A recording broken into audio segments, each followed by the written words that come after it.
This is DJ Swerve, and this is what I got for you today. Zimbe FM. We are the game.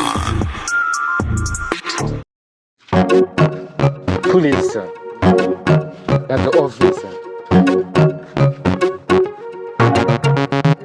Kupinda pachida kuti vhondotsira vana wetu kwati zvotine mukurumbira tanzi moto saka tisu tiri kubvira timbopiri kuramba tichikuchidzira vari kupi kumwe tanzi hatina matyira ndiri ndega nyaya dzacho ndodzifambira kubudirira ndizvo zvandonamatira ende pamiro sebodza vachazvionera hai nini ndeita mudhara respekti kwezinotemba karati wamwe ndinekadhisi nekadhati unenge kunge kaiti unenge kunge jeti oudzii kuti ini handisi raiti kuita kunge ruoko rwekulefti chingori chipo chakabva kuna omaiti kunova ngoma zvekuti ivo vachiti vadze kuti kunoku hatiiti zvemajuti kunova ngoma vachiona vega zviri miti kudharadhara apaita imboti tobika kosi tosatine muvhoti ende for this time ndakokapfuti kunova ngoma ndoda kupedzera bloti vaona vega ndiri kumhanya nespidi kunge honda fiti vachiti worayiti vaudze kuti inini ndiri niti pabhiti izvo vazviona zvakatonangana muti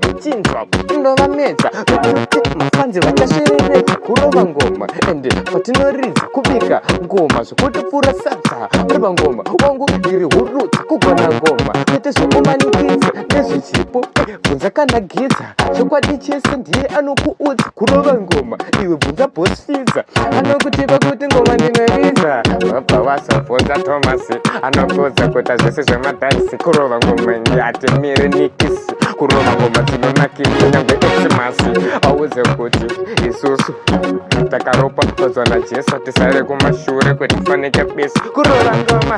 mariya musange ini nebhiti burukwa nebhande ndorobata ndobva ndati iwe hande ende nemunhu handina chipande ndosuvira kuti zvaunkumeri zviende bvunza kana tonde vaudze kuti vapfeke perengende handipere pamangoma kuita sahulengende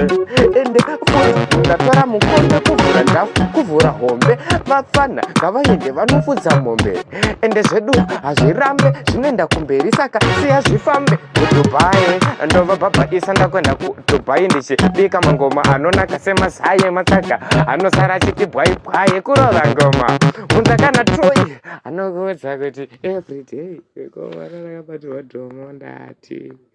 anozani